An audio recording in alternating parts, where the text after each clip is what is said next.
أيها الهادرون رحمكم الله.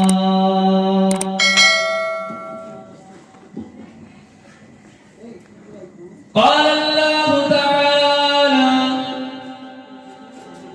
في كلامه المجيد والفرقان الحميد: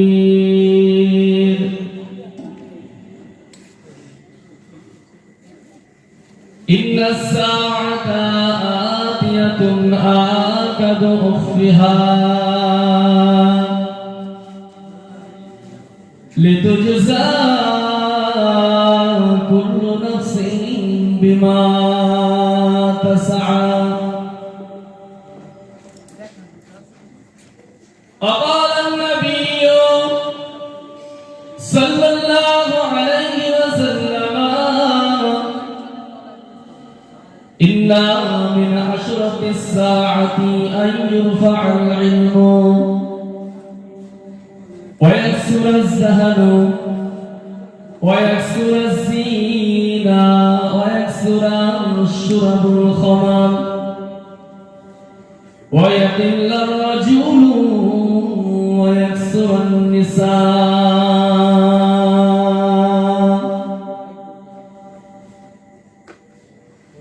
وقال الله تعالى: إن الله وملائكته يصلون على النبي يا أيها الذين آمنوا صلوا عليه وسلموا تسليما.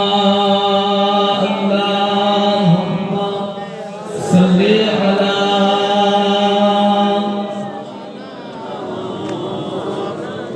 وعلى آل سيدنا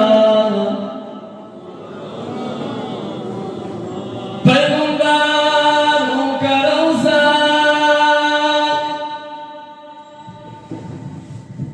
दिखा दे खुदाया, दरे उतर से मिला दे खुदाया, शराबे मोहब्बत पिला दे खुदाया, पैगंबरों का रोज़ा दिखा दे खुदाया। अल्लाहुम्मा सल्ली अला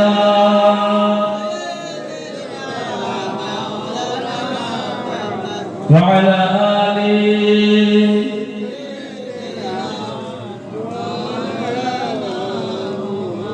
একটু কালিমা জিকির লা ইলাহা লা ইলাহা লা ইলাহা ইল্লাল্লাহ হাসবি রব্বি জাল্লাল্লাহ মা ফি কলবি গায়রুল্লাহ। সকলে একসাথে পড়ি: হাসবি রব্বি জাল্লাল্লাহ মা ফি কলবি গায়রুল্লাহ। নূর মুহাম্মদ সাল্লাল্লাহ হক লা ইলাহা লা ইলাহা ইল্লাল্লাহ লা ইলাহা ইল্লাল্লাহ মুহাম্মাদুর রাসূলুল্লাহ। আল্লাহুম্মা সাল্লি আলা সাইয়্যিদিনা ওয়া আলা আলি মাওলানা মুহাম্মদ। আলহামদুলিল্লাহ আলহামদুলিল্লাহ ওয়া কাফা ওয়া সালামুন আলা ইবাদিহিল্লাযীনা ইসতাফা। আম্মা বা'দ। উপস্থিত মুআজ্জাজ মুকাররম আজকে এই আজিম শান মাহফিলে মহাসম্মানিত উলামা হযরতগণ, বিশেষ করে আমার পূর্বে যিনি আপনাদের খিদমতে তাকরীর পেশ করেছেন, আমাদের সালামধন্য পীরজাদা ভাইজান হুজুর কিবলা, আজকে মাহফিলের হিতাকাঙ্ক্ষী কমিটি সাহেবানগণ, সম্মুখে উপবিষ্ট দিন দরদি আল্লাহ ওয়ালা আমার নবী পাকের আশিক উম্মতগণ, পর্দার অন্তরালে অবস্থিতা ধার্মিকা আমার মা ও বোনেরা, মহিয়ান মরিয়াম রব্বুল আলামিনের দরবারে ইলাহিতে লক্ষ লক্ষ কোটি কোটি তার থেকে আরো অনেক অনেক বেশি শুকরিয়া যে আল্লাহ পাক আজকে আমাদেরকে এই গভীর রজনীতে দ্বীনের কিছু আলাপ আলোচনা শুনবার জন্য এই সুন্দর বেহেশতের বাগানের মধ্যে এসে বসবার মতন তৌফিক দিয়েছেন। সেই রব্বুল আলামিনের দরবারে আমাদের সকলের অন্তরের অন্তঃস্থল থেকে হৃদয়ের সমস্ত প্রকার আবেগ অনুভূতিকে উজাড় করে উচ্চ আওয়াজে একবার শুকরিয়া জ্ঞাপন করি, সকলে বলি আলহামদুলিল্লাহ। সাথে সাথে হাবিবে প্যারা সরকারে দো জাহান হুজুরে আকরামের উপরে অসংখ্য দরুদ ও সালাম, সকলে বলি সাল্লাল্লাহু আলাইহি ওয়াসাল্লাম। প্রিয় মুসলমান ভাই বাবাজি, আজকে খুব স্বল্প সময়ের জন্য আপনাদের খিদমতে কিছু কথা আলোচনা করব। সময়টা একটু উলটপালট হয়েছে, একটু সাজানোর অসুবিধা হয়েছে, এরপরেও আজকে কমিটিদের সিদ্ধান্ত অনুযায়ী কিছু সময়ের জন্য আমি আলোচনা করব পবিত্র কালাম কোরআনে আযীম থেকে সূরাতুত তাহা শরীফ থেকে একটি আয়াতে কারিমা আমি আপনাদের খিদমতে উপস্থাপন করেছি। আল্লাহ তাবারক ওয়া তাআলা যদি আমাকে তৌফিক দান করেন, একটি আয়াতের উপরে সংক্ষেপে কিছু কথা তুলে ধরার চেষ্টা করব। তো সর্বপ্রথমে আমি একটু আপনাদের সদিচ্ছাটা জানতে চাই। আমরা যারা এই রাতে কষ্ট করে এখানে বসে আছি, রাতের ভোগকে হারাম করে আমরা কোরআন হাদিস থেকে দুটো কথা শুনতে রাজি আছি তো নাকি? আপনারা শুনবেন তো কোরআন থেকে কথা?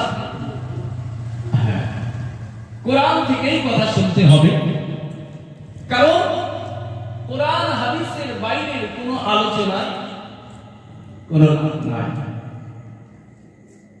কিন্তু আপনি যতক্ষণ এখানে বসে বসে আল্লাহর কোরআনের আলোচনা শুনবেন, কিছু নাও বুঝতে পারলে আপনার উপরে আল্লাহ পাকের রহমত ঝরঝর করে ঝরতে থাকবে। জুড়ে বলুন সুবহানাল্লাহ। কোরআন শরীফে আল্লাহ পাক জানিয়েছেন, আল্লাহ বলেন ফাইদা কুরিয়াল কুরআন ফাসতামিউ লাহু ওয়া আনসিতু লাআল্লাকুম তুরহামুন। বান্দা, যখন তোমাদের সামনে আমার কোরআন তেলাওয়াত হয়, আমার কোরআন পাঠ করা হয়, ফাসতামিউ, তোমরা অত্যন্ত মনোযোগ সহকারে শ্রবণ করো, ওয়া আনসিতু, এবং চুপচাপ থাকো। আল্লাহ দুটো কাজ দিলেন কোরআন তেলাওয়াতের সময়, মনোযোগ সহকারে শোনা আর চুপচাপ বসে থাকা। এই দুটো কাজ যদি করা যায়, আল্লাহ জানিয়েছেন যদি এই দুটো কাজ করতে পারো কোরআন তেলাওয়াতের সময়, তোমাদের উপরে আমি আল্লাহ আমার রহমতটা ঝরঝর করে ঝরতে থাকবেই থাকবে। জোরে বলুন সুবহানাল্লাহ। সেই কোরআনের আলোচনা, কারণ কোরআনের আলোচনা আজকের বর্তমান সময়ে জলসা মাহফিলের অবস্থা অত্যন্ত শোচনীয়, অত্যন্ত খারাপ অবস্থা। জেনে রাখবেন, এটা আমি ব্যক্তিগতভাবে একটা উদাহরণ দিয়ে থাকি। বর্তমান পরিস্থিতির জলসার কি অবস্থা চলছে, যদি কোরআন হাদিস থেকে কোনো ঘটনা উপস্থাপন করা হয়, সেটা যদি কোরআন হাদিসের সঙ্গে সম্পর্ক থাকে, তার থেকে যদি বোঝানোর চিন্তা ভাবনা থাকে, অসুবিধা নাই। কিন্তু বর্তমান পরিস্থিতিতে জলসা মাহফিলে বক্তার অবস্থা ঠিক ওই রকম। যে পরীক্ষার হলে পরীক্ষা শুরু হয়েছে, একদম ফার্স্ট বেঞ্চে যে ছেলেটা বসেছে খুব ভালো ছিল, ফার্স্ট বয়। ছেলেটা লেখা শুরু করেছে উত্তরপত্রে। লিখতে গিয়ে তার উত্তর লিখতে গিয়ে সে আল্লাহ শব্দটা লিখল। আর তার পিছনে যে ছেলেটা বসেছিল সেও ভালো ছেলে, সামনে ওকে দেখে ও কপি করে লিখছে, ওকে দেখে টুকে লিখছে। ও আল্লাহ শব্দটা লিখেছে ঠিক, কিন্তু আলিফ লিখতে গিয়ে আল্লাহ, এই আলিফ লিখতে গিয়ে প্রথমে কোনোভাবে তার কলমের খোঁচা লেগে ডান দিকে একটু বেড়ে গিয়েছে, একটু কলমের খোঁচা লেগেছে, কিন্তু সেটা আলিফ আছে এখন। এক্সামিনারের বুঝতে কোনো অসুবিধা নাই, পরীক্ষকের বুঝতে কোনো সমস্যা নাই, সেটা আমি বুঝতে পারছি। তারপর যে ছেলেটা বসেছে তার পিছনে, সেও ওকে দেখে কপি করেছে। ও ভাবছে যে একটু কলমের খোঁচা বেড়ে আছে মানে আলিফে বোধহয় ওটাই করতে হয়, সেই জন্য ও আরেকটু বাড়িয়ে দিয়েছে। পরের বেঞ্চে যে বসেছে ও দেখছে সত্যি তো ডান দিকে একটু বাড়া আছে, মানে আরেকটু বাড়িয়ে দিলে বোধহয় আমারটাই ভালো হবে, সেই জন্য ও আরেকটু বাড়িয়ে দিয়েছে। এইভাবে বাড়াতে বাড়াতে শেষ পর্যন্ত যে ছেলেটা আছে সে এতটাই বাড়িয়ে দিয়েছে, এটা আলিফ অক্ষর আছে, ডান দিকে এতটাই বেড়েছে যে সেটা এখন কি অক্ষর হলো, ইংরেজিতে এল হয়ে গেছে। তো বর্তমান পরিস্থিতিতে জলসার অবস্থা ঠিক ওই রকম। এ বক্তা ওনার কাছ থেকে শুনছে, উনি ওনার কাছ থেকে শুনছে, এইভাবে শুনতে শুনতে কাটতে ছাড়তে কোরআন হাদিসের মূল ঘটনাটাই নাই। লাভ হবে কোনো? লাভ নাই। সেই জন্য আমাদের অপেক্ষাকৃত নিরাপদ হলো ডাইরেক্ট কোরআন হাদিস থেকে কথা শোনা। আপনারা শুনতে রাজি আছেন তো নাকি? মাশাআল্লাহ। আর কোরআন কেন শুনবো? আমি আলোচনায় এগিয়ে যাব। কোরআনের একটা আয়াত তেলাওয়াত করেছি, একটা আয়াতের উপরেই কথা বলবো, কিন্তু কোরআন আমরা কেন শুনবো? আজকে तमाम পৃথিবীতে, গোটা বিশ্বে টোটাল মানুষের সংখ্যা কত জানেন আপনারা? तमाम পৃথিবীতে বর্তমানে মানুষের সংখ্যা কতটা? হ্যাঁ না, तमाम পৃথিবীতে বর্তমানে মানুষের সংখ্যা, সহজ পন্থায় আপনি ইন্টারনেট গুগলে গিয়ে সার্চ করেন, বাংলায় লেখেন যে বর্তমান পৃথিবীতে মানুষের সংখ্যা কতটা, ওখানে দেখাবে, দেখবেন বর্তমানে পৃথিবীতে মানুষের সংখ্যা হচ্ছে 7.9 বিলিয়ন। 7.9 বিলিয়ন মানে কিছু কম বেশি বর্তমানে পৃথিবীতে মানুষের সংখ্যা হচ্ছে 800 কোটি। কতটা? কম বেশি 800 কোটি হচ্ছে পৃথিবীতে মানুষের সংখ্যা।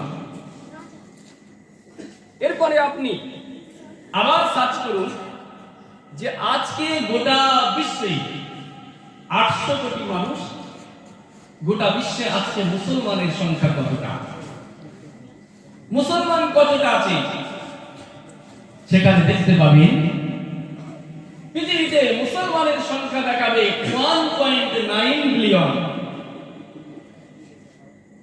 মানে প্রায় কিছু কম বেশি পৃথিবীতে মুসলমানের সংখ্যা হচ্ছে 200 কোটি। একবার যদি বলবেন না সুবহানাল্লাহ। সংখ্যাটা কি খুব কম বলে মনে হচ্ছে নাকি? সংখ্যাটা কম মনে হচ্ছে না। হিসাব করে দেখুন, টোটাল মানুষের ভিতরে 4 ভাগের 1 ভাগ, 1/4 শুধু পৃথিবীতে মুসলমান। ধরে বলুন সুবহানাল্লাহ। 4 ভাগের 1 ভাগ মুসলমান। পৃথিবীতে তো ধর্ম একটা দুটো নয়। আমরা কম্পারেটিভ স্টাডি অফ রিলিজিয়ন এই সাবজেক্টটা পড়তে গিয়ে আমাদেরকে শুধু 12টা ধর্মের উপরে ধারণা দেওয়া হয়েছে, যেটা হচ্ছে পৃথিবীর বড় বড় 12টা ধর্ম।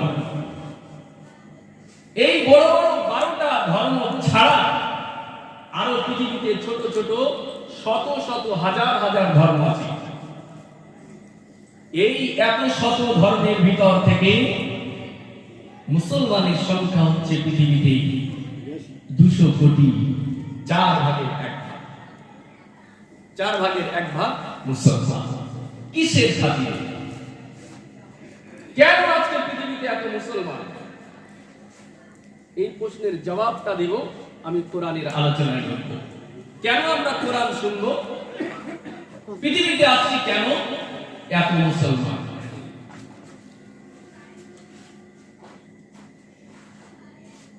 আমি আবার গবেষণাতে দেখেছি আজকে এই গোটা বিশ্বে এতটা মুসলমানের কারণ হচ্ছে তিনটি কারণ পৃথিবীতে এত মুসলমান। তার মধ্যে 1 নাম্বার কারণ হচ্ছে আল্লাহ পাকের কোরআন, জোরে বলুন সুবহানাল্লাহ। দ্বিতীয়ত পৃথিবীতে এত মুসলমানের কারণ আমার নবী পাকের জীবনে শত শত হাজার হাজার মুজিজা, একবার জোরে বলুন সুবহানাল্লাহ। তৃতীয় পৃথিবীতে এত মুসলমানের কারণ আমার নবী পাকের 63 বছর হায়াতে জিন্দেগির উত্তম মাধুর্যপূর্ণ ব্যবহার, একবার জোরে বলুন সুবহানাল্লাহ। আল্লাহ রাসূল মাত্র 23টা বছর দ্বীনের দাওয়াত দিয়েছে, মাত্র 23 বছর দ্বীনের দাওয়াত দিয়েছে।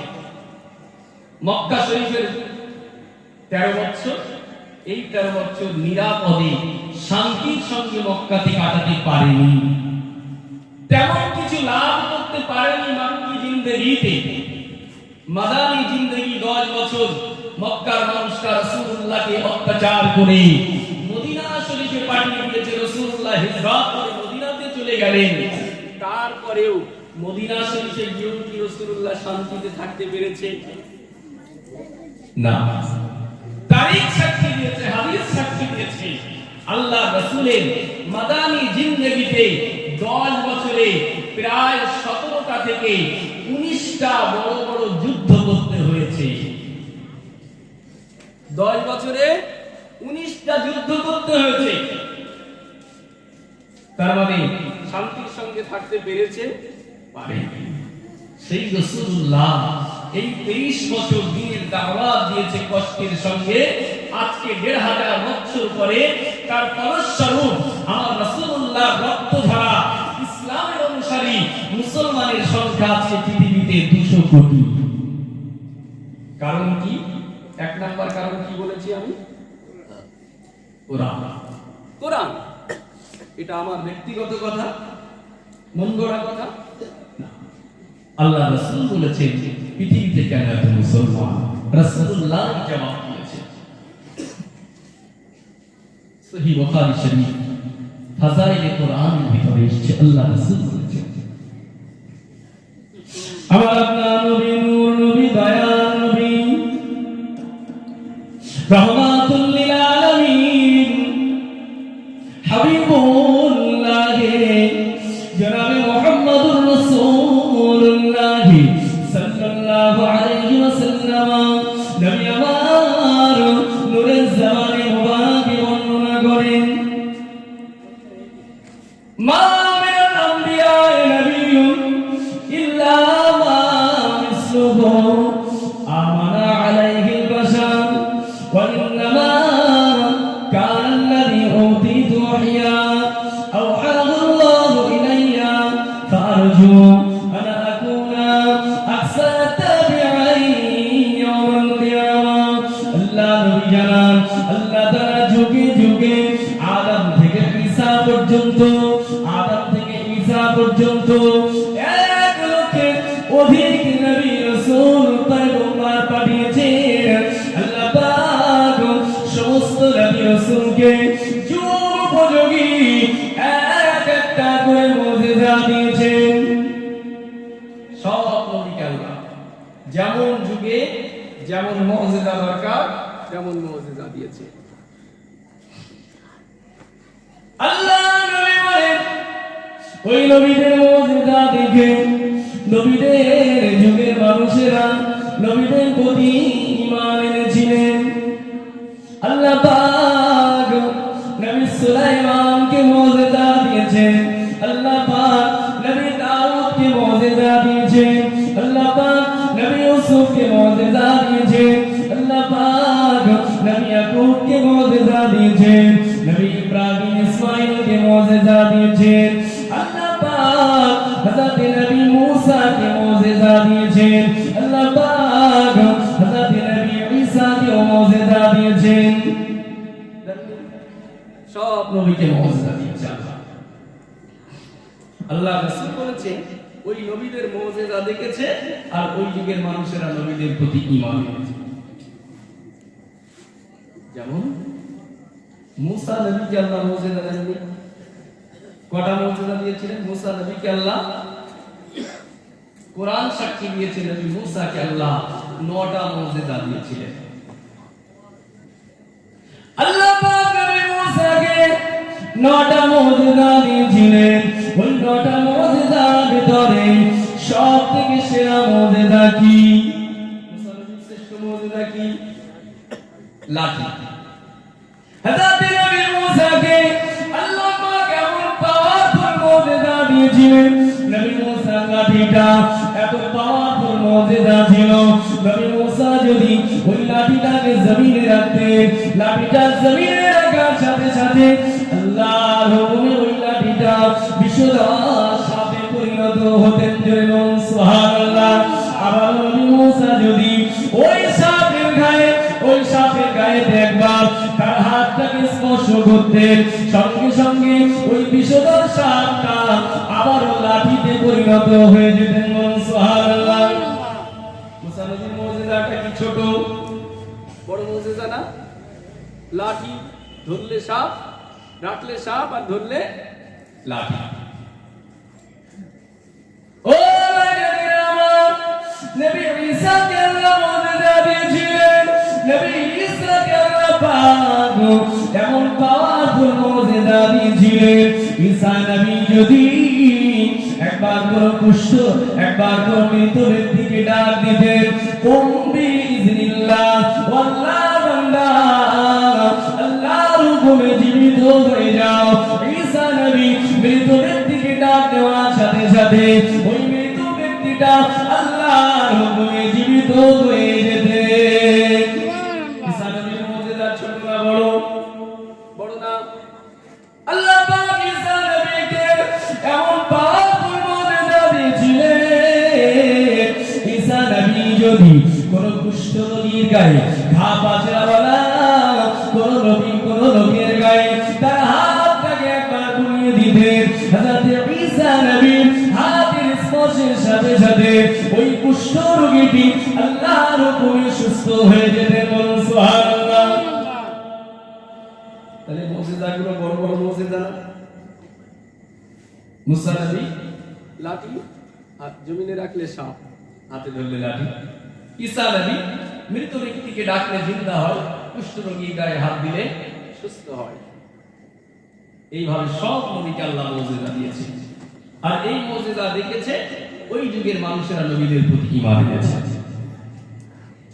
আমার নবীজিকে, আমাদের নবীকে কি আল্লাহ মুজিজা দিয়েছিলেন না দেননি? আমার নবীকে আল্লাহ মুজিজা, আমার নবীকে আল্লাহ কটা মুজিজা দিয়েছিলেন?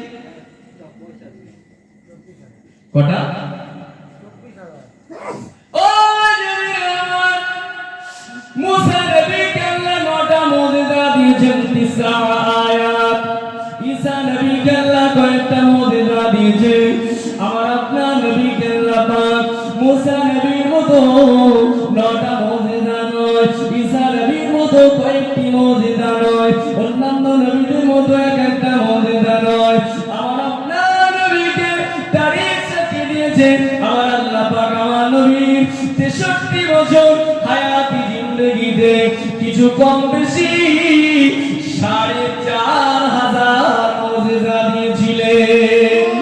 আর একটু ধরে বলেন 4500। আমার নবীকে আল্লাহ 4500 মুজিজা দিয়েছে। মুসা নবীর শ্রেষ্ঠ মুজিজা লাঠি, ঈসা নবীর শ্রেষ্ঠ মুজিজা মৃত ব্যক্তিকে জীবিত করা। আমার নবীর শ্রেষ্ঠ মর্যাদা কি? ও আমার আপনার নবীকে আল্লাহ পাক ৪৫০০ মর্যাদা দিয়েছেন। শ্রেষ্ঠ মর্যাদা কি? আল্লাহ নবী আমার মক্কা শরীফের জমিনে বেঈমান দুরাত্মা পাপিষ্ঠ শয়তান আমার নবী পাকের জানের দুশমন আবু জেহেল আল্লাহ নবীর কাছে আসলেন, ও মুহাম্মদ, ও নবীনা মুহাম্মদ, আজকে যদি তুমি এই মক্কা জমিনে দাঁড়িয়ে দাঁড়িয়ে শত শত মাইল দূরে, হাজার হাজার মাইল দূরে আকাশের চাঁদটাকে একবার দু টুকরো করে দেখাতে পারো, আমি আবু জেহেল তোমাকে নবী বলে মেনে নেব। আল্লাহ নবী আমার আবু জেহেলকে চ্যালেঞ্জ গ্রহণ করলেন, আবু জেহেলের চ্যালেঞ্জ গ্রহণ করলেন। আল্লাহ নবী মক্কা শরীফের জমিনে দাঁড়িয়ে হাজার হাজার মাইল দূরে আকাশের চাঁদের দিকে একবার তার আঙুলটাকে ইশারা করার সাথে সাথে আল্লাহর হুকুমে হাজার হাজার মাইল দূরে আকাশের চাঁদটা দু টুকরো হয়ে গিয়েছিল। আমার নবীর মর্যাদা কি ছোট? বড় মর্যাদা নয়, কিন্তু এটা কি শ্রেষ্ঠ মর্যাদা? না। চাঁদ দু টুকরো করা এত বড় মর্যাদা আল্লাহ পাক এই মর্যাদাটাই দিয়ে কোরআনের একটা সূরা নাযিল করেছে, স্বতন্ত্র একটা সূরা, সূরাতুল কমার। আল্লাহ এই চাঁদ দু টুকরো করার ঘটনাটা দিয়ে সূরাটা শুরু করেছে। আল্লাহ বলেন ইকতারাবাতিস সাআতু ওয়া শাক্কাল কমার, কিয়ামত নিকটবর্তী হলো আর আমার হাবিবের আঙুলের হেলনে আকাশের চাঁদটাও দু টুকরো হয়ে গেল। সুবহানাল্লাহ। আমার ভাইজানেরা, এটা আমার নবীর শ্রেষ্ঠ মর্যাদা নয়, চাঁদ দু টুকরো করা সেরা মর্যাদা নয়। আল্লাহ নবী আমার মক্কা শরীফের জমিনে ওই দুরাত্মা পাপিষ্ঠ আমার নবী পাকের জানের দুশমন আবু জেহেল আল্লাহ নবীর কাছে এসে বলেন, মুহাম্মদ, ও মুহাম্মদ, আজকে আমার হাতের মুঠোতে কি আছে যদি বলতে পারো। হাতের মুঠোতে কাপড় নিয়ে আমার নবীকে বললেন, মুহাম্মদ, আমার মুঠোতে কি আছে যদি বলতে পারো, আজকে আমি আবু জেহেল তোমাকে নবী বলে মেনে নেব। আল্লাহ নবী পাল্টা চ্যালেঞ্জ ছুড়ে দিলেন, চাচা যান, আপনার হাতের মুঠোতে যা আছে ওটা বড় দূরের কথা, বরং আপনার হাতের মুঠোতে যেটা আছে ওটাই যদি আমাকে নবী বলে মেনে নেয়, আপনি কি আমাকে নবী মানবেন? আবু জেহেল চ্যালেঞ্জ গ্রহণ করলেন। সঙ্গে সঙ্গে আবু জেহেলের হাতের কাপড়টা আমার নবীকে নবী বলে মেনে নিয়েছিলেন। জোরে বলুন, আরেকটু জোরে বলুন সুবহানাল্লাহ। এই মর্যাদা কি ছোট? আবু জেহেলের হাতের কাপড় নবীকে নবী বলে মেনে নিচ্ছে, বড় মর্যাদা না? এইভাবে নবীকে আল্লাহ ৪৫০০ মর্যাদা দিয়েছে। শ্রেষ্ঠ মর্যাদা কি? আর পৃথিবীতে কেন এত মুসলমান? এটাই আমার প্রশ্ন ছিল, উত্তর এখন আসেনি। উত্তর দিতে গিয়ে এত দূর হাদিসটা বলতে হবে। আল্লাহ নবী ৪৫০০ মর্যাদা দিলেন। শ্রেষ্ঠ মর্যাদা কি? আল্লাহ নবী তার নিজেই জানিয়ে দিয়েছেন, ওয়াইন্নামা কানাল্লাযী উতীতু ওয়াহিয়া আওহাদাল্লাহু ইলাইয়া ফাআরজু আন আকুনা আকসারহুম তাবিঈন ইয়াওমাল কিয়ামাহ।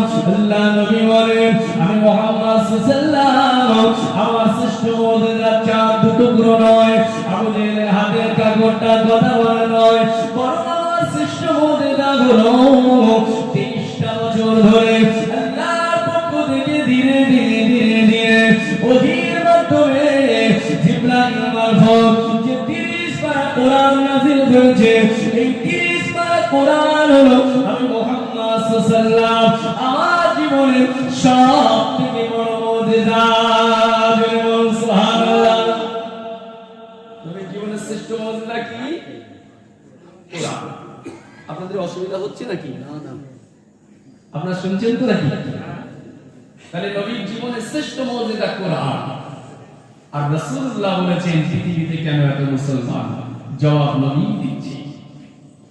আল্লাহ নবী বলেন আমার শ্রেষ্ঠ মুজিজা কুরআন, ফারজু আন আকুনা আকসারু তাবিঈন ইয়াউমাল কিয়ামাহ। রাসূলুল্লাহ আশারা বি কিয়ামতের দিন আদম থেকে ঈসা পর্যন্ত तमाम নবী রাসূল হাজির হবে, তাদের উম্মতেরাও হাজির হবে। আমি রাসূলুল্লাহ আশা রাখি সমস্ত নবীর থেকে আমার এই কোরআনের খাতিরে আমি মুহাম্মদ সাল্লাল্লাহু আমার উম্মতের সংখ্যাটা হবে সবথেকে বেশি।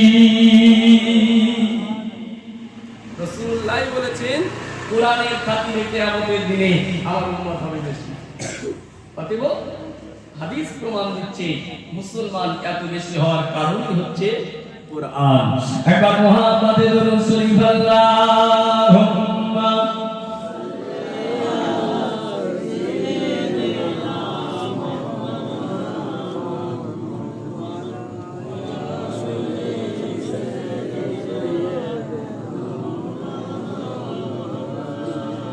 প্রিয় নবী এলো আধার ঘুচে গেল, প্রিয় নবী এলো আধার ঘুচে গেল, তাওহীদ বাণী মুখে নবী হাতে কোরআন, তাওহীদ বাণী মুখে নবী হাতে কোরআন। ধর্ম সারা জাহান হলো পাগল পারা, ধর্ম সারা জাহান হলো পাগল পারা, নূরের জ্যোতিতে চন্দ্র তারা হার জমিনে যায়, নূরের জ্যোতিতে চন্দ্র তারা হার জমিনে যায়। প্রিয় নবী এলো আধার ঘুচে গেল, তাওহীদ বাণী মুখে নবী হাতে কোরআন, তাওহীদ বাণী মুখে নবী হাতে কোরআন। আল্লাহুম্মা সাল্লি আলা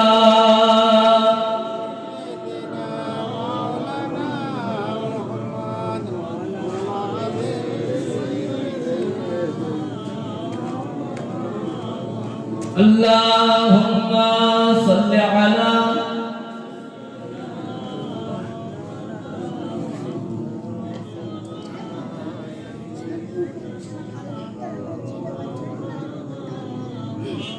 আমার ভাই। অতএব আল্লাহ রাসূলের হাদিস সাক্ষ্য দিয়েছে পৃথিবীতে এত মুসলমানের কারণই হচ্ছে কোরআন। আজ পর্যন্ত পৃথিবীতে মানুষ এখন ইসলাম কবুল করছে এই কোরআনের ওসিলাতে। কোন বেঈমান নবীজির কোন অন্য মুজিজা দেখতে পাচ্ছে না, নবীজির উত্তম ব্যবহারটা দেখতে পাচ্ছে না, কিন্তু আজ পর্যন্ত রাসূলুল্লাহ একটা মুজিজা পৃথিবীতে বাকি আছে, সেটা হচ্ছে কোরআন। পৃথিবীর বড় বড় সাহিত্যিক, বড় বড় দার্শনিক, বড় বড় ঐতিহাসিক, বড় বড় বৈজ্ঞানিক তারা আল্লাহ পাকের কোরআন শরীফটা তেলাওয়াত করছে আর কোরআনের অথেন্টিক তথ্যগুলো দেখছে, কোরআনের বিজ্ঞানময় তথ্য, কোরআনের দার্শনিক তথ্য, কোরআনের ঐতিহাসিক তথ্য, কোরআনের সাহিত্যপূর্ণ ভাষাগুলো দেখে আজও পৃথিবীর বড় বড় মনীষীগুলো তারা কোরআনের মহব্বতে পড়ে ঈমানের কালেমা পড়ে মুসলমান হয়ে যাচ্ছে। জোরে বলুন সুবহানাল্লাহ। সেই কোরআনের আলোচনা আমরা আজকে একটু শুনব। কোরআনের একটা আয়াতের উপরেই কিছু কথা বলবো ইনশাআল্লাহ। আমি আগিয়ে যাই, আল্লাহ পাক চাইলে আমরা যে কজন বসবো, আল্লাহ চাইলে আমরা বসতেই থাকবো। কোরআনের আলোচনায় আমি ঢুকি। আমি আয়াত পেশ করেছি সূরা তাহা শরীফ থেকে, ছোট্ট আয়াত। আল্লাহ বলেন ইন্নাস সাআতা আতিয়াতুন আকাদু উখতিহা লিতুজজা কুল্লু নাফসিন বিমা তাসআ। এই আয়াতটা আলোচনা করার আগে আমার সামনে একটা প্রশ্ন চলে আসে, সেটা হচ্ছে কিয়ামত কবে হবে? কিয়ামত কবে হবে? আমরা জানি কেউ কিয়ামত কবে হবে? বলতে পারবো না? কেউ বলতে পারবে না কিয়ামত কবে হবে। কিন্তু আল্লাহ কোরআনে কি বলছে দেখেন, এই আয়াতের ভিতরে কিয়ামত কবে হবে আল্লাহ কি জবাব দেয় আমরা দেখি। এরপরেই চলবো আমরা আলোচনার ভিতরে। আয়াতের সামনে রেখে ও আমার কিয়ামত কবে হবে জবাব আল্লাহ পাক কোরআন শরীফের মধ্যে দিয়ে দিয়েছে। আল্লাহ বলেন ইন্নাস সাআতা আতিয়াতুন আকাদু উখফিহা লিতুজজা কুল্লু নাফসিন বিমা তাসআ। আল্লাহ পাক রব্বুল আলামিন জানান ইন্নাস সাআতা আতিয়াতুন, নিশ্চয়ই কিয়ামত আগত, নিশ্চয়ই কিয়ামত আগত। কিয়ামত একদিন হবেই হবে, কিয়ামত একদিন হবেই হবে। তবে কবে হবে, কবে কিয়ামত হবে? আল্লাহ জবাব দিয়ে দিয়েছে আকাদু উখফিহা, আমি আল্লাহ পাক ওই কিয়ামতের আগমন দিবসটাকে, ওই কিয়ামতের দিনটাকে আমি আল্লাহ পাক গোপন করে দিয়েছি। সুবহানাল্লাহ, কিয়ামতের দিনকে আল্লাহ গোপন করেছে। কারণ কি? গোপন করার তো একটা কারণ আছে নাকি? কারণ আল্লাহ পরে দিয়েছে, জবাব আমি জবাবটা নিয়ে যাব।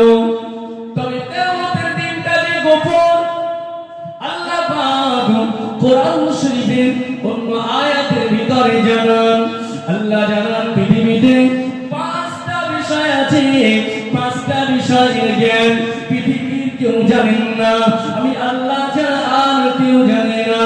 আল্লাহ জানান ইন্নাল্লাহা ইনদাহু ইলমুস সাআ ওয়া ইউনাজ্জিলুল গায়স ওয়া ইয়া'লামু মা ফিল আরহাম ওয়া মা তাদরি নাফসুম মাযা তাকসিবু গাদান ওয়া মা তাদরি নাফসুম বিআইয়ি আরদিন তামুত। আল্লাহ বলেন পাঁচটা বিষয়ের জ্ঞান পৃথিবীর কেউ জানেন না, পৃথিবীর কোন মানুষ জানেন না, কোন জিন জানেন না, কোন ফারিস্তাও জানে না, জানি একমাত্র আমি আল্লাহ পাক। আমি এক নম্বর আল্লাহ বলেন ইন্নাল্লাহা ইনদাহু ইলমুস সাআ, কিয়ামত কবে হবে এই কিয়ামতের দিনের সংবাদটা, কিয়ামতের দিনের জ্ঞানটা একমাত্র আমি আল্লাহ পাক আমার ভিতরে, পৃথিবীর কেউ জানেন না, জানি একমাত্র আমি আল্লাহ। সুবহানাল্লাহ। দুই নম্বরে আল্লাহ বলেন ওয়া ইউনাজ্জিলুল গায়স, আর আকাশ থেকে বৃষ্টি কখন নামবে, কখন বৃষ্টি হবে, এই বৃষ্টির সংবাদটা কেউ জানেন না, পৃথিবীর কেউ জানে না, জানে একমাত্র আল্লাহ রাব্বুল আলামিন। তিন নম্বরে আল্লাহ বলেন ওয়া ইয়া'লামু মা ফিল আরহাম, আর মায়ের পেটের ভিতরে, মায়ের গর্ভে কি সন্তান আছে, ছেলে আছে না মেয়ে আছে না অন্য কিছু আছে, আল্লাহ বলেন ওই গর্ভের সন্তানের খবরটা পৃথিবীর কেউ জানে না, কেউ জানে না, একমাত্র আমি আল্লাহ পাক আমি জানি। সুবহানাল্লাহ। আর চার নম্বরে আল্লাহ বলেন ওয়া মা তাদরি নাফসুম মাযা তাকসিবু গাদা, আর বান্দা আগামীকাল তুমি কি রোজগার করবে, তুমি কি খাবে, তোমার রিজিকটা কি হবে, বান্দারে তোমার রিজিকের খবরটা পৃথিবীর কেউ জানে না, জানি একমাত্র আমি আল্লাহ পাক। সুবহানাল্লাহ। পাঁচ নম্বরে আল্লাহ বলেন ওয়া মা তাদরি নাফসুম বিআইয়ি আরদিন তামুত, আর বান্দারে কখন কোন সময় তোমার কোন জায়গাতে মৃত্যু হবে, এই মৃত্যুর সংবাদটা পৃথিবীর কেউ জানে না, জানি একমাত্র আমি আল্লাহ পাক। সুবহানাল্লাহ। তাহলে পাঁচটা বিষয়ের সংবাদ।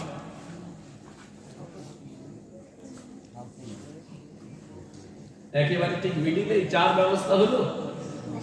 যাক চাটা খেয়ে না, হ্যাঁ চা খেয়ে।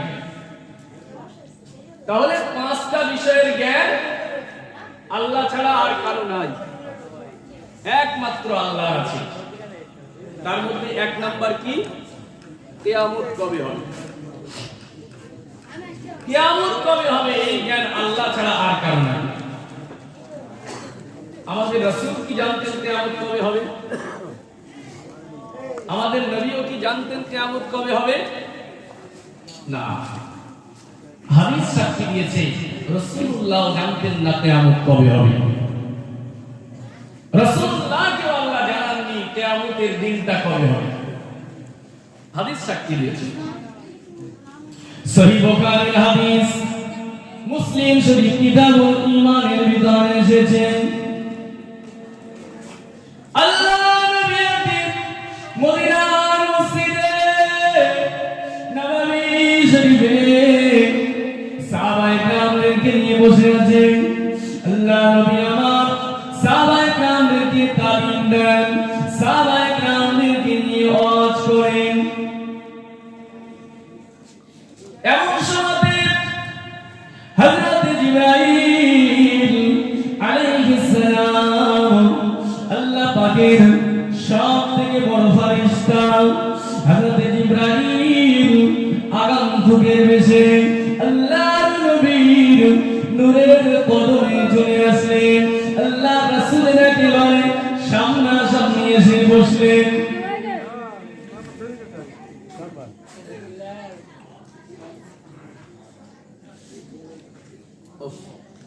ভাই চাটা দিয়ে দেন তাড়াতাড়ি, আমি এইভাবে আলোচনা করতে পারি না, খুব অস্বস্তি হয়। হ্যাঁ, আর বিশেষ করে আমি যদি একটা ঘটনা বলে চলে যেতাম, আপনারা যা করছেন করছেন, আমার দেখার দরকার নেই। আমার আলোচনাটাই হয় একটু দলিল ভিত্তিক, একটু কথা বলতে বলতে কিছু আলোচনা করি, কিন্তু এরকম হলে কথা বলতে পারি না। যাই হোক, আপনার চাটা খেয়ে না, তারপর আলোচনা হবে ইনশাআল্লাহ।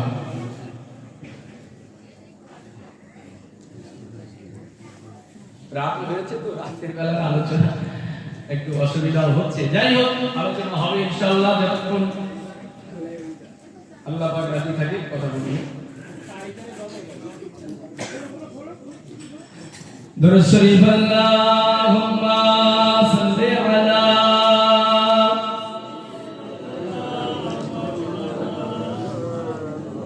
ওয়া আলা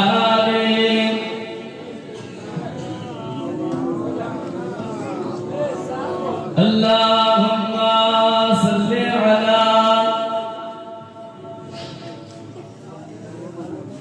وعلى آل سيدنا যা পাখি তুই যা রে আল মদিনায় ওড়ে, যা পাখি তুই যা রে আল মদিনায় ওড়ে, চিঠি লিখে নবীর সবুজ গায়ে, যা পাখি তুই যা রে চিঠি নিয়ে যা রে, চিঠির ভিতর দিলাম দুরূদ সালাম ভরে, যা পাখি তুই যা রে আল মদিনায় ওড়ে। আল্লাহুম্মা সাল্লি আলা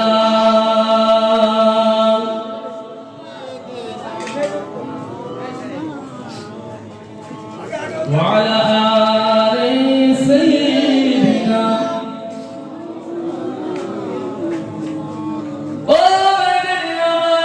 আল্লাহ নবী মদিনার মসজিদে নববী শরীফে বসে আছেন। এমন সময় জিবরাইল আল্লাহ নবী একেবারে সামনাসামনি এসে রাসূলুল্লাহর হাঁটুর সঙ্গে তার হাঁটুটাকে মিলিয়ে দিলেন। হাদিস সাক্ষী দিয়েছে ওয়াদাহা কাফাইহি আলা ফাখিদাইহি, আর জিবরাইল তার হাতের তালু দুটোকে নিয়ে একেবারে রাসূলুল্লাহর উরু মুবারকের উপরে রাখলেন। রাসূলুল্লাহর উরুর উপরে জিবরাইল তার হাতটাকে এইভাবে রেখেছে। বসার ধরনটা কেন? সামনাসামনি হাঁটুর সঙ্গে হাঁটু মিলিয়েছে জিবরাইল, আর রাসূলুল্লাহ উরুর উপরে তার হাতে তালু দুটোকে রেখেছে। এইভাবে বসে জিবরাইল রাসূলুল্লাহকে চারটি প্রশ্ন করেছিলেন। হযরত জিবরাইল আল্লাহ রাসূলের সামনে একেবারে মাথা নত করে অবনত চিত্তে রাসূলুল্লাহকে চারটি প্রশ্ন করেছিলেন। এক নাম্বার প্রশ্ন ছিল, ইয়া রাসূলুল্লাহ, ইয়া হাবিবাল্লাহ, হুজুর বলুন মাল ঈমান, ঈমানটা কি? ঈমান কাকে বলে? আল্লাহ নবী ঈমানের সংজ্ঞা দিয়ে দিলেন। দুই নাম্বার প্রশ্ন করলেন, ইয়া রাসূলুল্লাহ, ইয়া হাবিবাল্লাহ, হুজুর বলুন মাল ইসলাম, ইসলামটা কি? রাসূলুল্লাহ ইসলামের সংজ্ঞা দিয়ে দিলেন। তিন নম্বরে রাসূলুল্লাহকে প্রশ্ন করলেন, ইয়া রাসূলুল্লাহ, ইয়া হাবিবাল্লাহ, হুজুর বলুন মাল ইহসান, ইহসান কি? ইহসান কাকে বলে? আল্লাহ নবী ইহসানের সংজ্ঞা দিলেন। চার নম্বরে রাসূলুল্লাহকে জিবরাইল প্রশ্ন করেছিলেন, ইয়া রাসূলুল্লাহ, ইয়া হাবিবাল্লাহ, হুজুর বলুন মাতা সাআতা, কিয়ামত কবে হবে? ঠিক সেই একই প্রশ্ন। আজকে যেটা প্রশ্ন জিবরাইল রাসূলকে সেই প্রশ্নই করেছে, হুজুর বলুন কিয়ামত কবে হবে? আল্লাহ নবীকে জবাব দিয়েছিলেন, আল্লাহ রাসূল জবাব দিয়েছিলেন, মান মাসউল আনহা বিআলামা মিনাস সাইল। ও জিবরাইল, তুমি আমাকে প্রশ্ন করেছো কিয়ামত কবে হবে, তুমি প্রশ্নকারী, আমি রাসূলুল্লাহ প্রশ্নকৃত ব্যক্তি।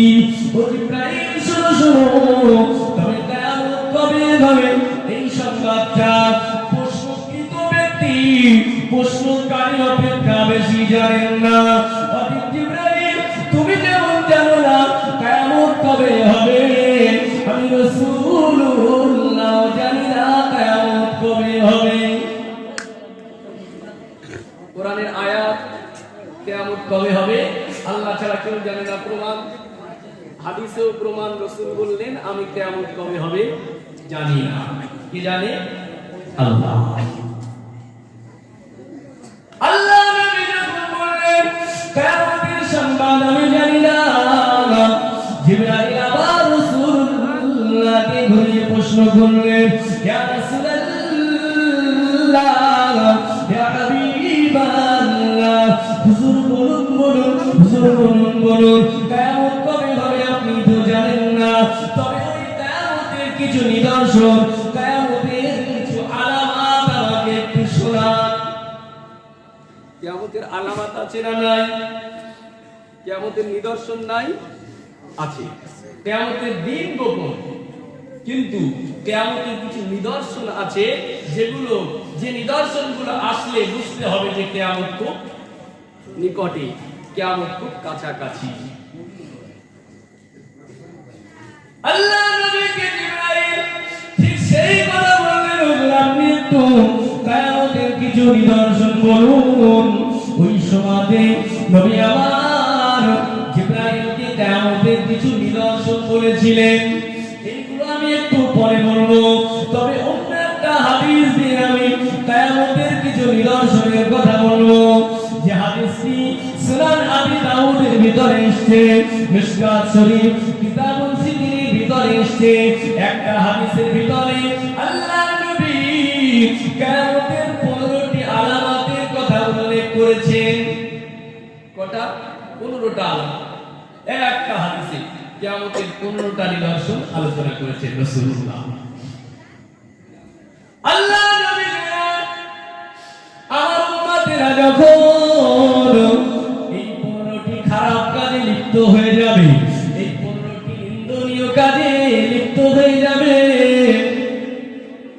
আল্লাহ নবী জানান ওই সময়তে আমার উম্মতের উপরে বিভিন্ন ধরনের মুসিবত, রাসূলুল্লাহ বলেন ফাদরিবুহু ইনদা যালিকা রিগালাম أمرا وزلزلة وخصفا ورصفا وتتابع آية كنظام قضي صدقه فتتابع আল্লাহ নবী বলেন যখন এই 15টা নিদর্শন এই 15টা খারাপ কাজ আমার উম্মতের ভিতরে চলতে থাকবে ওই সময় উম্মতের উপরে বিভিন্ন ধরনের মুসিবত রক্তিম বর্ণের ঝড় আর ভূমিধস পাথর বৃষ্টির মতো একটার পর একটা উম্মতের উপরে পড়তে থাকবে রাসূলুল্লাহ উদাহরণ দিয়েছে ফাতাতাবা কানিদামিন কুতিয়া সিলকুহু ফাতাতাবা আল্লাহ নবী বলেন একটা তাসবিহটাকে উঁচু করে ধরলে তার নিচের দিকটাকে কেটে দিলে যেমন ভাবে ওই সুতো থেকে তাসবিহ দানাগুলো ঝুরঝুর করে টপ টপ টপ টপ করে জমিনে পড়ে যায় আল্লাহ নবী বলেন যখন আমার উম্মতিরা এই 15টা খারাপ কাজে লিপ্ত হয়ে যাবে ওই সময়তে উম্মতের উপরে বিভিন্ন ধরনের মুসিবত নেমে আসবে ওই মুসিবত উম্মত ঠেকাতে পারবে না আল্লাহ নবী বলেন ওই সময়তেই তোমরা কিয়ামতের অপেক্ষা করো আজকে দেখুন আমরা কোন পরিস্থিতিতে আছি কোন জায়গাতে বর্তমানে আমরা আছি সত্যি সেই 15টা খারাপ কাজ আমাদের ভিতরে এসেছে কিনা আর কোন জায়গায় আজকে আমাদের অবস্থান একটা একটা করে আপনার মধ্যে ঢুকিয়ে দিয়ে যাব ইনশাআল্লাহ হয়তো 15টা বলতে পারবো না তবে হাদিসের মতনটা আমি একবার উল্লেখ করে দেব আল্লাহ নবী জানান ইযা তুখিলাল ফাইউ দেওয়ালা ওয়ালা আমানাতুল উলামা ওয়াজ যাকাতুল উলামা ওয়া তু'লিকা লিগাইরিদ দ্বীন ওয়া আতা الرجل امرأته وأقى أمه وأدنى صديقه وأقصى أباه وظهرت الأسوة في المساجد وساد القبيلة فاسقهم وكان الزعيم القوم أرذلهم وأكرم الرجل مخافة شره وظهرت الطائلة والمعازف وشربت الخمر ويقل الرجل ويكسر النساء ولعلى آخر هذه الأمة أولها আল্লাহ নবী একটা হাদিসের ভিতরে কিয়ামতের 15টা নিদর্শনের কথা বললেন ওই 15টা খারাপ কাজ 15টা নিন্দনীয় কাজ যখন আমাদের মধ্যে আসবে নবী বলেছেন তখন মুসিবত নেমে আসবে বিপদ নেমে আসবে একটার পর একটা বিপদ আসবে সত্যি দেখুন কখন আমাদের উপরে এসেছে আয়লা কখন আমাদের উপরে এসেছে বুলবুল আজ কয়েকটা বছর ধরে শুধু ভারতবর্ষ নয় পাকিস্তান নয় বাংলাদেশ নয় বরং তাম পৃথিবী বিধ্বস্ত হয়ে গিয়েছে আজ প্রায় 3টা বছর ধরে তাম পৃথিবীর মানুষের আজকে বিধ্বস্ত তাম রাষ্ট্রগুলো আজকে বিধ্বস্ত হয়ে পড়েছে কিসের কোপে করোনার কোপে সব বন্ধ হয়েছে স্কুল মাদ্রাসা বন্ধ হয়েছে কলেজ ইউনিভার্সিটি বন্ধ হয়েছে ব্যবসা বাণিজ্যের ক্ষতি হয়েছে ও মুসলমানেরা এটা লুপ্তপ্রায় নয় যদিও লুপ্তপ্রায় হয়ে যায় এরপরে রাসূলুল্লাহ হাদিস অনুযায়ী একের পর এক আমাদের উপরে মুসিবত আসতেই থাকবে দেখুন সেই 15টা কাজে আমরা লিপ্ত হয়েছি কিনা প্রথম আলোচনা এক নাম্বার আলোচনা রাসূলুল্লাহ বললেন ইদা তুখিদাল খাইয়ু দিওয়ালা এই প্রথম আলোচনাটা ছেড়ে দেব আমি কারণ এই আলোচনার প্রয়োজন এখনই নাই দ্বিতীয় নাম্বার রাসূলুল্লাহ বললেন ওয়ালা আমানাতু মাগরামা ও উম্মতে ওই সময় তোমরা কিয়ামতের অপেক্ষা করো যখন আমার উম্মতেরা গনিমতের মালটাকে আমার উম্মতেরা যখন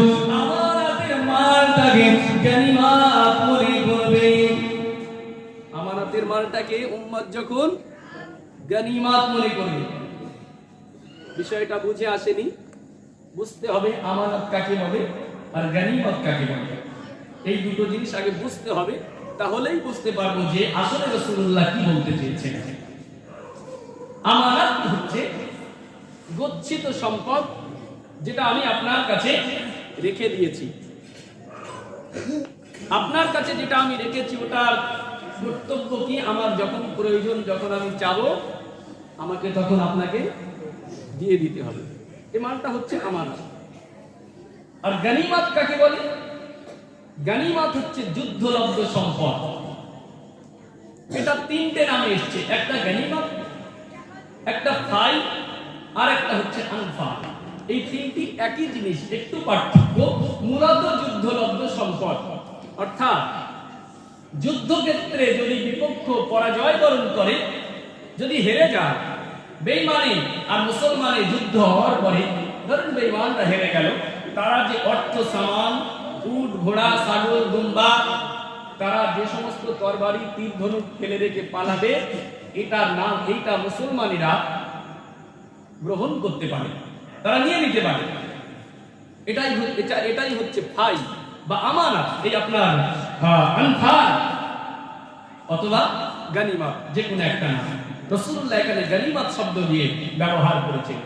তাহলে গনিমতের মালটা হচ্ছে যুদ্ধলব্ধ সম্পদ। এটা কারা গ্রহণ করবে?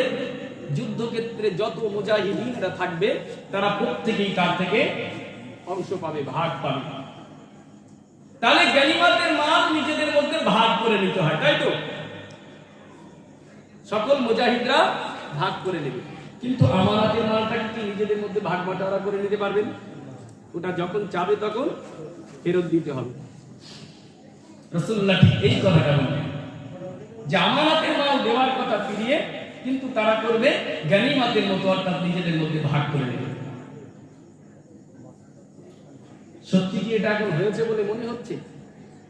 যে আপনার কাছে আমানত রেখেছে আর আপনি সেটা নষ্ট করে দিচ্ছেন? কেউ কেউ আমার মুখের দিকে চেয়ে মুখ নাড়ছে যে হ্যাঁ, কিন্তু আসলে যদি বাহ্যিক দৃষ্টিতে দেখা হয় এটা না। এমনটা বর্তমানে খুবই কম, কিন্তু রাসূল বলেছেন কিয়ামতের পূর্ব লক্ষ্যে এটা বাড়বে। কিন্তু এটা এখন কমে গেছে, বরং আগে ছিল। তাহলে কি রাসূলুল্লাহ এই হাদিসটা কি মিথ্যা বলে প্রমাণিত হচ্ছে? মিথ্যা হবে না। আমার কথা ভালো করে বুঝবেন। আল্লাহ নবী আজ থেকে ১৫০০ বছর আগে তার নূরের জবানে মোবারক যা কথা বলেছেন, যা কিছু বলেছেন, একটিও মিথ্যা হবে না। রাসূলুল্লাহর নূরানি জবানে একটিও অক্ষর কখনো ভুল হবে না। হবে। আপনি বাহ্যিকভাবে দেখছেন এটা নাই, কিন্তু আভ্যন্তরীণভাবে যদি দেখেন এটা ব্যাপকভাবে আমাদের মধ্যে প্রভাব বিস্তার করেছে। কিভাবে? আমি এটাই বোঝাবো যে আমানতটাকে কিভাবে গনিমত করা হচ্ছে, কিভাবে আমানত গনিমত হচ্ছে। আল্লাহ নবী জানান, যখন আমার উম্মতেরা আমানতের মালটাকে গনিমত করে নেবে, নিজেদের মধ্যে ভাগ করে নেবে, ওই সময় কিয়ামতের অপেক্ষা করো। আর ওই সময় তোমাদের উপরে বিভিন্ন মুসিবত নেমে আসবে। ও মুসলমানেরা, কিভাবে আমানত আজকে নষ্ট হচ্ছে আমি বুঝিয়ে দেব। আল্লাহ নবী আমার নূরের নবী দরবারে একজন বেদুইন আসলেন। হাদিস, জা আরাবিয়্যু ফাকালা মাতা সাআতা, জা আরাবিয়্যু ফাকালা মাতা সাআতা। একজন বেদুইন অর্থাৎ যাযাবর কাকে বলে আমি ব্যাখ্যা করব না, ইতিহাস বলেছে যারা তারা জানে বাবা। একজন বেদুইন সাহাবী আল্লাহ নবীর দরবারে এসে প্রশ্ন করলেন, ইয়া রাসূলুল্লাহ, ইয়া হাবিবাল্লাহ, বলুন কিয়ামত কবে হবে?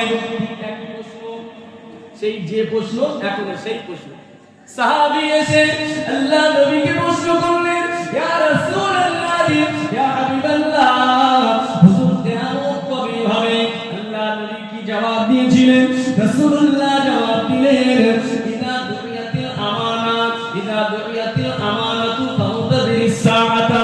যখন আমার উম্মত থেকে গনিম আমানতটা উঠে যাবে, আমানত যখন উঠে যাবে, ওই সময় কিয়ামতের জন্য অপেক্ষা করো। সাহাবী বুঝতে পারলেন না যে আমানত কিভাবে উঠবে। আজ যেমন আমরা এখনো বুঝতে পারিনি যে আমানত কিভাবে উঠেছে, সাহাবীও বুঝতে পারলেন না আমানত কিভাবে উঠে যাবে। তাই আবার ঘুরে আল্লাহর নবীকে প্রশ্ন করলেন, ইয়া রাসূলুল্লাহ, ইয়া হাবিবাল্লাহ, হুজুর বলুন ক্বালা কাইফা ইদাতুহা, আমানত আবার কিভাবে উঠে যাবে? আমানত কিভাবে উঠবে?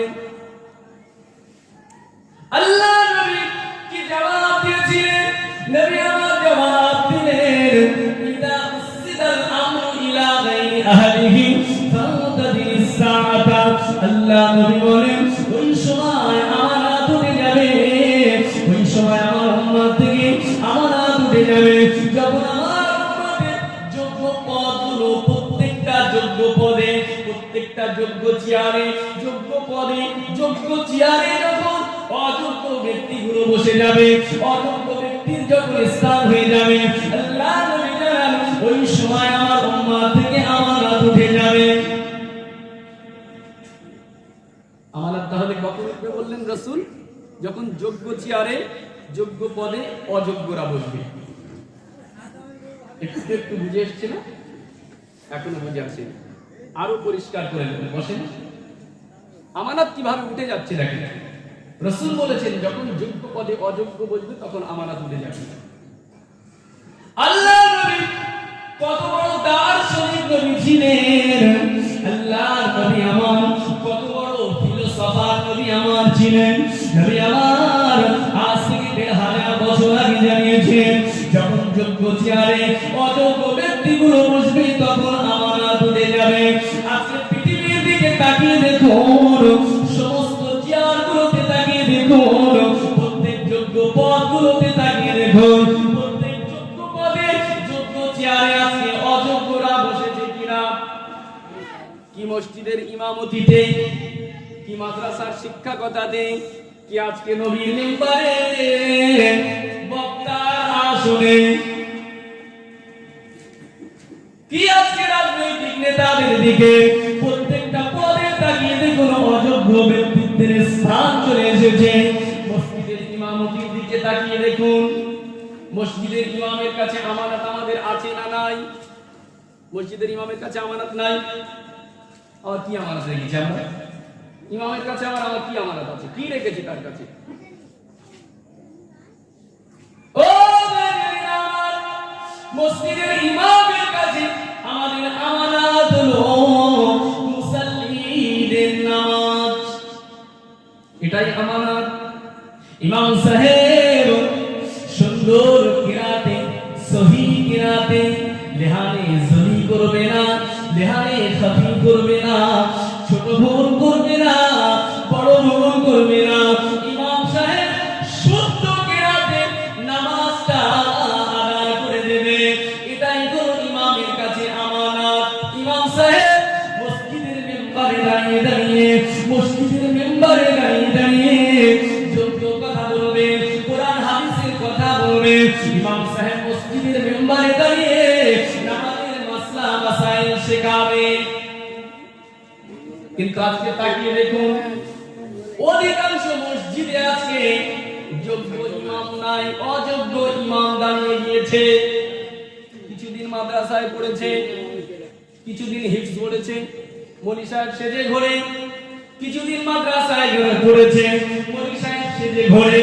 আর এই মুসাল্লি গুলো এরা দেখে না কোনটা খাটিয়া কোনটা নকল। মানে জামা পাঞ্জাবি ভালো আছে, টুপি, আমরা তো ভাবছি ওটাই হুজুর। মসজিদের মেম্বারে এমন ইমাম আছে, ইমামের দায়িত্ব সহিহ কিরাতে নামাজ আদায় করা। যদি ইমাম সাহেব নামাজের ভিতরে লেহানে জলি করে, বড় ধরনের ভুল করে, আক্ষরিক ভুল যদি হয়ে যায়, শুদ্ধ কিরাত যদি না হয়, মাসলাগুলো যদি কারো লেহানে জলি হয়, আক্ষরিক ভুল হয়ে যায়, তার নামাজ ফাসিদ হয়ে যাবে। ইমাম সাহেব যদি লেহানে জলি করে তার নামাজটা নষ্ট করে, ইমামের নামাজ যদি না হয়, মুসাল্লির কি নামাজ হবে? হবে না।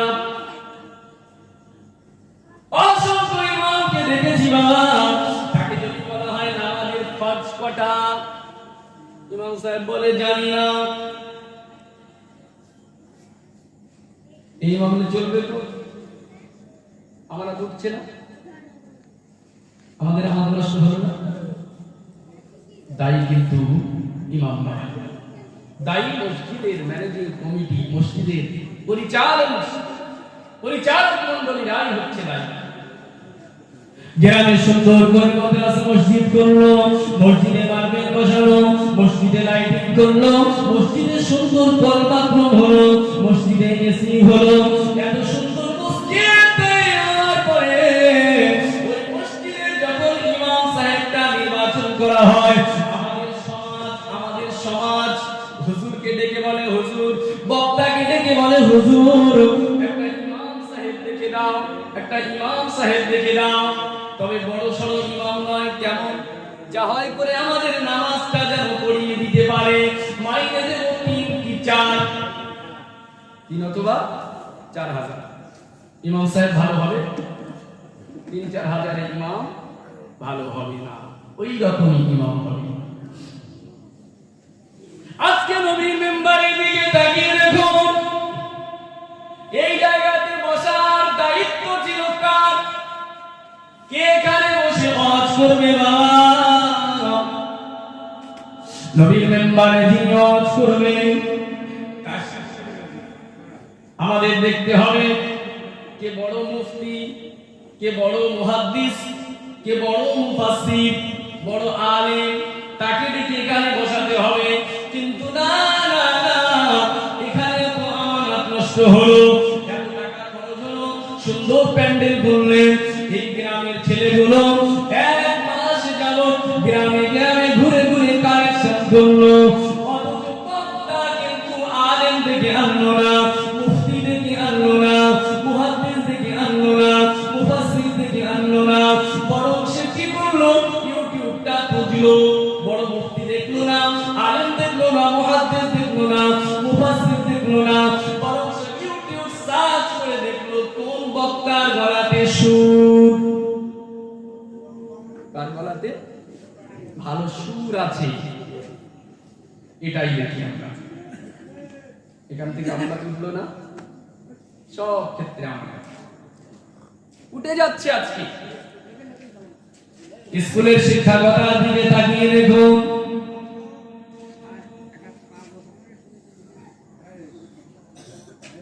স্কুলের শিক্ষকতার দিকে তাকিয়ে দেখুন, সেখান থেকে আমানত উঠে গিয়েছে।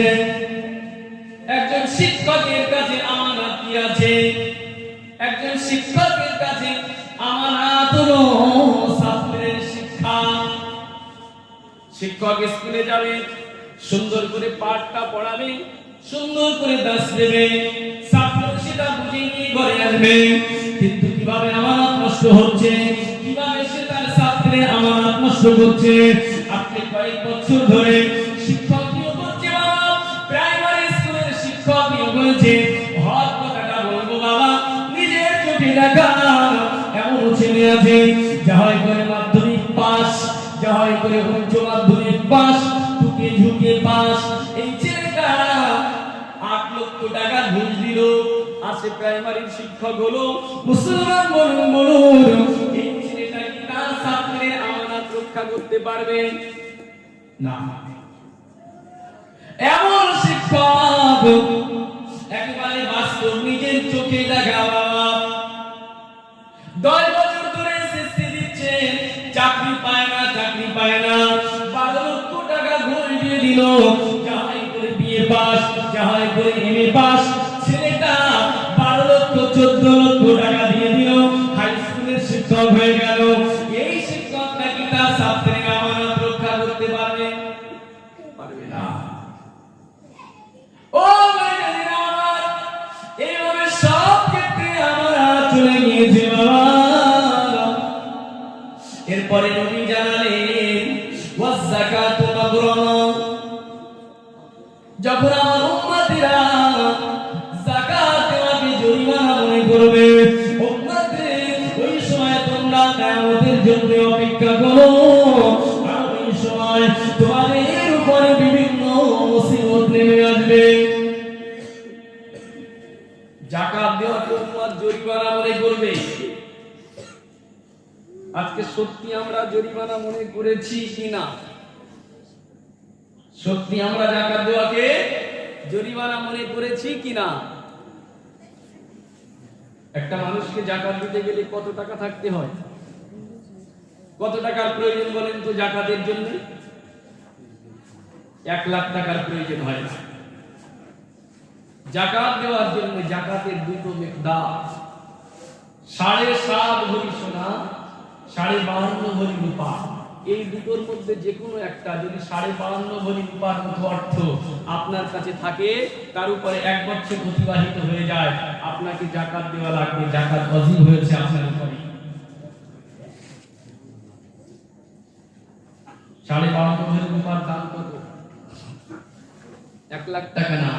এখন স্বর্ণকারের কাছে গিয়ে খোঁজ নেন, খুব ভালো রূপার দাম 800 টাকা ভরি। ভালো রূপা 800 টাকা ভরি। 800 টাকা ভরি যদি হয় রূপা, দাম কত হবে? 52.5 ভরি 1 লাখ টাকা না। 1 লক্ষ টাকা নেবে না। 40-42 হাজার টাকা যদি আপনার কাছে থাকে, তার উপরে যদি 1 বছর অতিবাহিত হয়ে যায় মুসলমান, আপনার উপরে যাকাত ওয়াজিব হয়ে গিয়েছে। কিন্তু আজকে সমাজে আপনার গ্রামে কি 42,000 টাকা 45,000 টাকা লোক কম আছে? খোঁজ নিয়ে দেখেন, 90% লোক পার হয়ে গিয়েছে। 40-42,000 টাকা সকলের কাছে আছে, কিন্তু যাকাত দেওয়ার সময় কটা মানুষ যাকাত দেয়? সেই আদিমকাল থেকে আপনার গ্রামে ওই মাস্টার সাহেব যাকাত দেয়, অমুক সাহেব যাকাত দেয়, ওই বড় বাড়িটা যাকাত দেয়, আর সবাই তার বাড়িতে দাঁড়িয়ে যায়। জানেন কার গেলে যাকাত পাবে? ওই একজনই যাকাত দেয় সারা বছর ওখানে।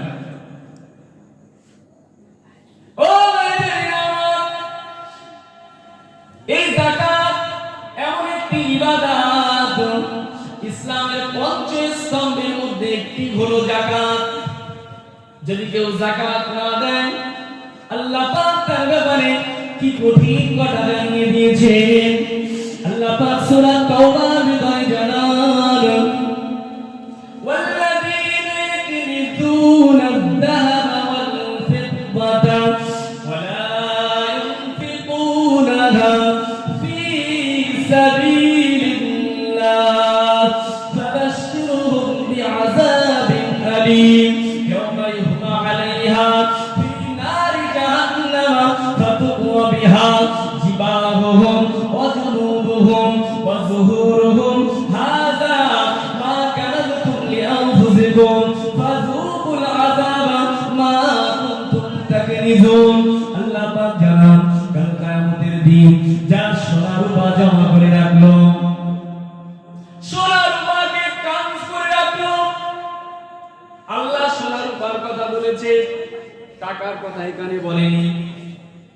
কেউ ভাববে হয়তো সোনা রূপা শুধু টাকা না, টাকার কথা আল্লাহ বলেন, সোনা রূপা কিন্তু না। পৃথিবীর অর্থনৈতিক ব্যবস্থার মূলই হচ্ছে সোনা রূপা। আপনার কাছে যদি 1 লক্ষ টাকা থাকে, তো আসল হিসাব হচ্ছে আপনার কাছে 1 লক্ষ টাকার মতো সোনা আছে। আপনার কাছে যদি 5 লক্ষ টাকার সোনা থাকে, ভাবতেন যে 5 লক্ষ টাকার সোনা মানেই হচ্ছে 5 লক্ষ টাকা, আপনার একটা লিখিত প্রমাণ। টাকাটা হচ্ছে একটা লিখিত প্রমাণ। যত টাকা থাকবে তার মূল হচ্ছে সোনা। আল্লাহ পাক ঠিক সেই কথাটাই বলেন। আল্লাহ রাব্বুল আলামিন জানান, যখন তোমরা সোনা রূপাকে জমা করে রাখবে, সোনা রূপা জমা করলে এবং তার থেকে আল্লাহর পথে কিছু ব্যয় করলে না, অর্থাৎ যাকাত আদায় করলে না, আল্লাহ পাক জানান, ফাবাশশিরহুম বিআযাবিন আলীম, ওই বান্দাদেরকে কঠিন যন্ত্রণাদায়ক আযাবের সংবাদ দিয়ে দিন। ওয়া আমার হাবিব, তাদেরকে কঠিন আযাবের সুসংবাদ দিয়ে দিন। কাল কিয়ামতের দিনে ওই সম্পদকে জাহান্নামের আগুনে গরম করা হবে, জাহান্নামের আগুনে উত্তপ্ত করা হবে। ফাতওয়া বিহা জিবাহুম ওয়া সুনুবুহুম ওয়া যুহুরুহুম হাযা মা কানাতুম লিআনফুসিকুম ফাযুকুল আযাবা মা কুনতুম তাকনিজুন। আল্লাহ বলে ওই সম্পদকে কিয়ামতের দিনে জাহান্নামের আগুনে উত্তপ্ত করা হবে। এরপরে তার বুকে দাগ দেওয়া হবে, তার মুখে দাগ দেওয়া হবে, তার পিঠে দাগ দেওয়া হবে, ছেকা দেওয়া হবে।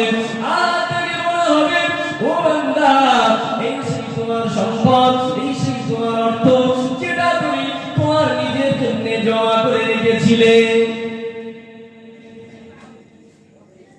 কত কঠিন ব্যাপার।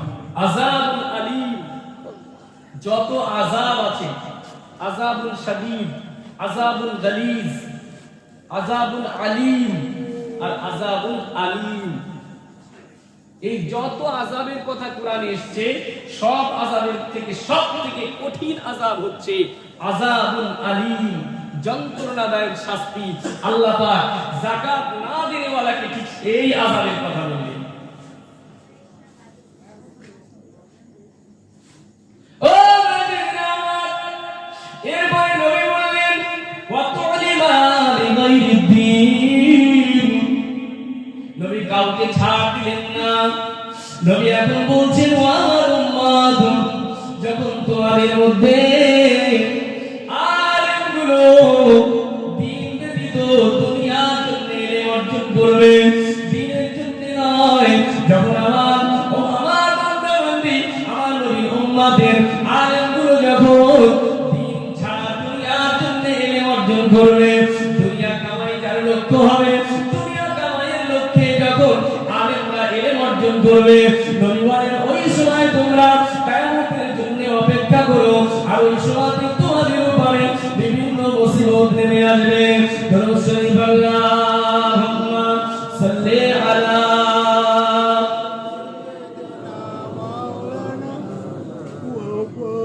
ওয়া আলা আলি সাইয়্যিদিনা। উঠুন সকলে একটু নবীর শানে দাঁড়িয়ে একটু সালাম করে নেবেন। সকলে দাঁড়ান, নবীর শানে সালাম।